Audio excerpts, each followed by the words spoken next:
कल रात मैंने एक सपना देखा जिसमें मेरी डेथ हो गई थी। मैंने जीवन में कुछ अच्छे कर्म किए होंगे, इसलिए यमराज मुझे स्वर्ग में ले गए। देवराज इंद्र ने खुद मुस्कुराकर मेरा स्वागत किया। मेरे हाथ में बैग देखकर पूछने लगे, इसमें क्या है? मैंने कहा, इसमें मेरे जीवन भर की कमाई है, पूरे 10 करोड़ रुपए हैं। इंद्र ने एक खास नंबर के लॉकर की ओर इशारा करते हुए कहा, आप अपनी अमानत इसमें रख दीजिए। मैंने मुस्कुराते हुए बैग को रख दिया। मुझे एक रूम भी दिया गया। वह रूम देखने में बहुत ही सुंदर लग रहा था। मैं अपने आप को बहुत ही भाग्यशाली समझ रहा था। मैंने कुछ देर तक आराम किया, फिर तैयार होकर मार्केट में निकला। अब स्वर्गलोक की मार्केट देखने में तो अच्छी लगती ही है। देवलोक के शॉपिंग मॉल में अद्भुत वस्तुएं देखकर मेरा मन ललचा गया। बस यही मन कर रहा था कि सभी चीजें खरीद लूं। फिर मैंने कुछ चीजें अपने लिए पसंद करके बास्केट में डाली और भी बहुत कुछ लिया और काउंटर पर जाकर उन्हें 2-2 हजार की करारे नोटें देने लगा।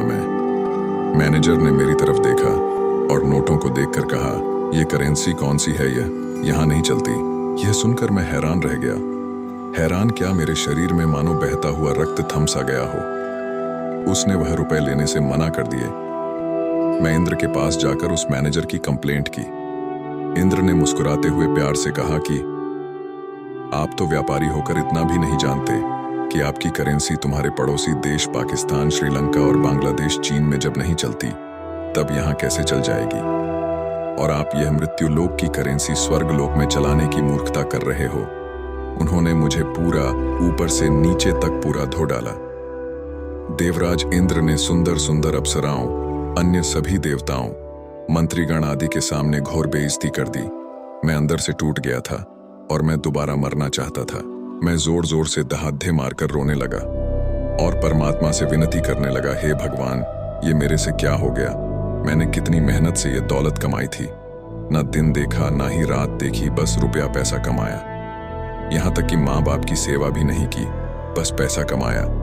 बच्चों की सही से परवरिश तक नहीं की, बस पैसा कमाया। पत्नी की सेहत का भी ध्यान नहीं रखा, बस रुपया पैसा कमाया। रिश्तेदार, भाई बंद, परिवार और यार दोस्तों से भी किसी तरह की हमदर्दी न रखते हुए बस पैसा कमाने की ही सोच रखी। जीवन भर हाय पैसा किया। ना चैन से सोया, ना चैन से खाया, बस जिंदगी भर पैसा कमाया। और यह सब मेरे किस काम का? सब व्यर्थ हो गया।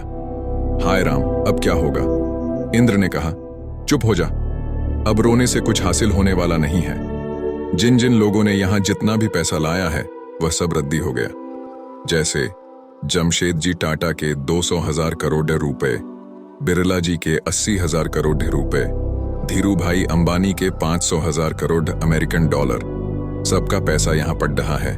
मैंने इंद्र से पूछा, फिर यहां पर कौन सी करेंसी चलती है? इंद्र ने कहा, धरती पर अगर कुछ अच्छे कर्म किए हैं, जैसे किसी दुखियारे की मदद की हो, किसी रोते हुए को कभी भी हंसाया हो, किसी गरीब बच्ची की शादी कराई हो, किसी अनाथ बच्चे को पढ़ा लिखाकर काबिल बनाया हो, किसी को व्यसन मुक्त किया हो, किसी अपंग स्कूल, वृद्धाश्रम या अस्पताल या विद्यालय में दान धर्म किया हो आदि, यह सब कार्य करने के बदले में आपको यहाँ पॉइंट दिए जाते हैं।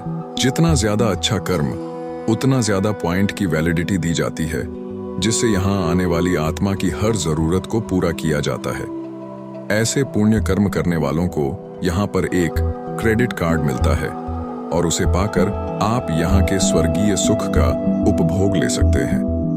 अन्य भी बहुत सी बातें बताई, जैसे नारी शक्ति का अपमान, जाति, धर्म, काम, लोभ, ईर्ष्या आदि को छोड़कर सिर्फ पुण्य कर्म करने की बात कही।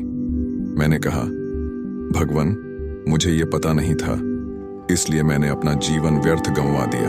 हे प्रभु, मुझे थोड़ा आयुष्य दीजिए, कृपया मुझ पर दया करो। और मैं रोने लगा।